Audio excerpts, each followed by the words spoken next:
మనం ఎప్పుడు ఏనుముఖము ఉండే వినాయకుడిని చూస్తుంటాం. బట్ నరముఖంతో అంటే హ్యూమన్ ఫేస్‌తో ఉండే వినాయకుడు తమిళనాడులోని కూతనూరులో చూడొచ్చు. సాత్విక దేవతల్లో ఇద్దరు ఫాస్ట్‌గా రెస్పాన్స్ ఇస్తారు. ఒకరు వినాయకుడు, ఇంకొకరు హనుమంతుడు. ఒకసారి ఇద్దరు శివభక్తులు సుందరుడు, చేరరాజు కైలాసానికి బయలుదేరతారు. ఇది తెలుసుకున్న మరో భక్తురాలు వినాయకుడిని పూజ చేస్తూ ఉంటుంది. తను కూడా వెళ్ళాలని వినాయకుడి పూజ ఫాస్ట్‌గా చేస్తూ ఉంటుంది. అప్పుడు వినాయకుడు ఏమంటాడంటే, "అవ్వ, నువ్వు నార్మల్‌గానే చెయ్యి, నేను వారికంటే నిన్ను ముందే తీసుకొని వెళ్తాను" అంటాడు. మనం తిరుకోయిలూరులోని టెంపుల్‌లో ఇదే దృశ్యాన్ని మనం చూడొచ్చు.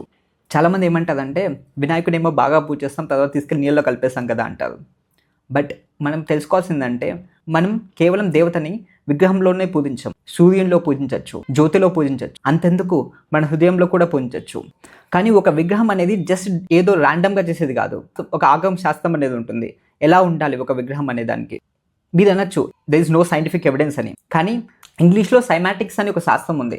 ఒక సౌండ్ వేవ్ ఒక వాటర్లో ఎలాంటి షేప్ తీసుకుంటుంది, ఒక సౌండ్ వేవ్ ఒక ఆబ్జెక్ట్లో ఎలాంటి షేప్ తీసుకుంటుంది అనేది సైమాటిక్స్ అనేది.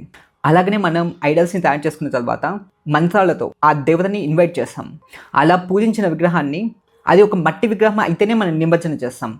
అది ఒకవేళ మనం మెటల్ అంటే ఏదో ధాతువుతో చేస్తే దాన్ని నిమజ్జనం చేయం. మట్టి విగ్రహాన్ని కూడా నిమజ్జనం చేసే ముందు ఒక ప్రాసెస్ ఉంది, దాన్ని ఉద్వాసన అంటారు. ఎలాగైతే దేవతని ఆ ఐడల్లోకి రమ్మని ఎలా ఇన్వైట్ చేస్తామో అలాగే దేవతల్లో ఉండే శక్తిని ఐడల్లో నుంచి బయటికి రమ్మని కూడా అలాగనే చేస్తారు. కానీ మనం ఇంట్లో భావంతో పూజ చేస్తాం కదా, ఐడల్ని మనం వాటర్లో నిమజ్జనం చేస్తాం.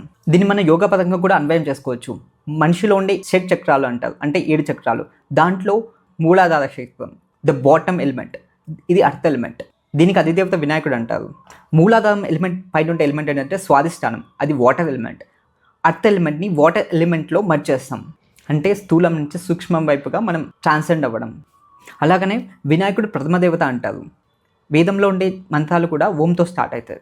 జనరల్గా దేవతల యొక్క శక్తిని పత్నిగా సంబోధిస్తూ ఉంటారు. అలాగనే వినాయకుడికి ఇద్దరు పత్నులు చెప్తారు, సిద్ధి, బుద్ధి. అంతే కదా, మనం ఏదైనా పని మొదలు పెట్టాలంటే మనకు కావాల్సింది ఏంటి? విజ్డమ్. సెకండ్ థింగ్, దానివల్ల మనకి రైట్ రిజల్ట్ అనేది రావాలి. బుద్ధి అనేది ఎంత ఇంపార్టెంటో మనం గణేషుని దగ్గర నుంచి తెలుసుకోవచ్చు. ఒకసారి గణేషునికి సుబ్రహ్మణ్య స్వామికి కాంపిటీషన్ అనేది జరుగుతుంది, ఎవరు ముందు 3 లోకాలు తిరిగేసి వస్తారో అని. అప్పుడు సుబ్రహ్మణ్య స్వామి తన నెమ్మలి వాహనం ద్వారా 3 లోకాలను తిరిగేసి వస్తాడు. బట్ గణేశుడు శివపార్వతుల చుట్టూ 3 సార్లు తిరిగేసి, నేను 3 లోకాలు తిరిగేశాను, ఈ ఫలం నాకే ఇవ్వండి అని చెప్తాడని. ఈ కథ నుంచి మనం తెలుసుకోవాల్సింది ఏంటంటే, ఏదైనా పనిలో బుద్ధి అనేది చాలా ఇంపార్టెంట్. ఒకరేమో చాలా కష్టపడుతూ ఉంటారు, జీవితం అంతా కష్టపడుతూనే ఉంటారు, బట్ వాళ్ళకి ఫలం అనేది కొంచెమే వస్తుంది. కానీ కొంతమంది తెలివిగా వీళ్ళని బీట్ చేసి ఫాస్ట్గా వెళ్ళిపోతూ ఉంటారు.